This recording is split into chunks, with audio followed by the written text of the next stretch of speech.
Nagkakanakawan daw ng mga brief sa ilang dormitoryo sa Cebu City. Nawawala rin ang iba pang gamit ng mga estudyanteng marino. Kaya naman may naglagay ng hidden camera para matukoy kung sino ba ang kawatan. Naasa frontlining balita si John Naroa ng News 5 Visayas. Exclusive! Sa kuha ng CCTV, pasado alas 8 ng umaga ng May 27, makikita ang lalaking ito sa loob ng isang dormitoryo sa Barangay Parian, Cebu City. Na hindi mapakali at sumisili pa sa loob ng kwarto. Maya-maya pa, pumasok na ito, kumuha ng upuan, saka lumabas. Ilang saglit lang ay pumasok ulit ito sa kwarto at agad ding lumabas. Napansin pa nga nito ang CCTV saka umupo.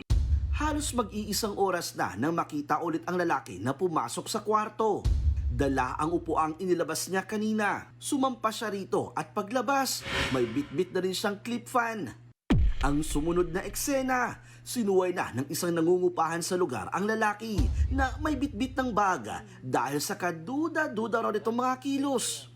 Pero depensa ng lalaki, may kakilala raw siya sa lugar, kaya hindi na ito inusisa pa. Bago yan, alas 6 ng umaga sa parehong araw, namataan na rin ang suspect na umaaligid sa ibang dormitoryo. Makikitang pasilip-silip pa siya sa kwarto. Namukhaan ng mga tenant ang lalaki na minsan na rin pumunta sa dorm, kaya nag-set up sila ng kamera at kinumpronta ito. Sa backtracking na makuha ng CCTV, nakumpirma na kawatan talaga ang lalaking yan. Una na raw itong namataan noong May 25 na umaaligid sa naunang dorm. Karamihan sa kanyang mga ninakaw, mga brief o mano ng tenants na karamihay marine students. Bukod dyan, nahuli din daw ang lalaki na nambubuso.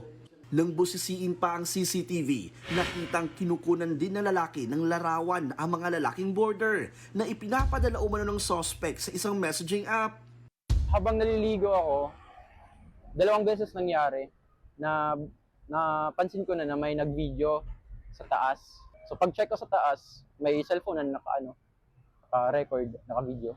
Inangat yung shorts, lahat sila, then pinicturean. Buti na lang yung last nga, yung isang kasama nila, nakabantay na may hinila. Tapos yun, hinabol niya. Nag-zipper pa nga palabas. Yung nanakaw sa kanila, rice cooker, clip fan, and mga underwear. Si Daniel, na biktima rin umano ng suspect. Matutulog ako, parang may naramdaman ako na humihila sa short ko. Pagkakita ko, ayun, tumakbo siya agad. Sinecure ko yung cellphone ko, tsaka yung mga wallet. Kasi 3 cellphone yung nasa room. Wala raw mahalagang gamit na nawala sa kanila, pero nababahala ang mga tenant sa lugar na baka gamitin sa pambablackmail ang mga litrato nila. Minsan kasi napapaisip kami, baka yung mga picture namin or video kumalat ba? Kaya nga, or i-blackmail kami. So, maganda sana if mahuli ba? Inilapit na ng News 5 ang insidenteng yan sa Cebu City LGU. Nakakabahala raw ito at dapat imbestigahan ng pulis. Sa ating kapulisan na matugunan ito, ma-address kagad ito. Ang binibiktimahan nga nito yung mga estudyante. This is for our students to experience this is traumatic ito. Nananawagan din ang mga nabiktima sa sinumang makakakilala sa lalaki na ipagbigay alam agad sa mga otoridad. Nagbabalita mula sa Frontline, John Naroa, News 5. Visayas! Mga kapatid, Cheryl Hosing po.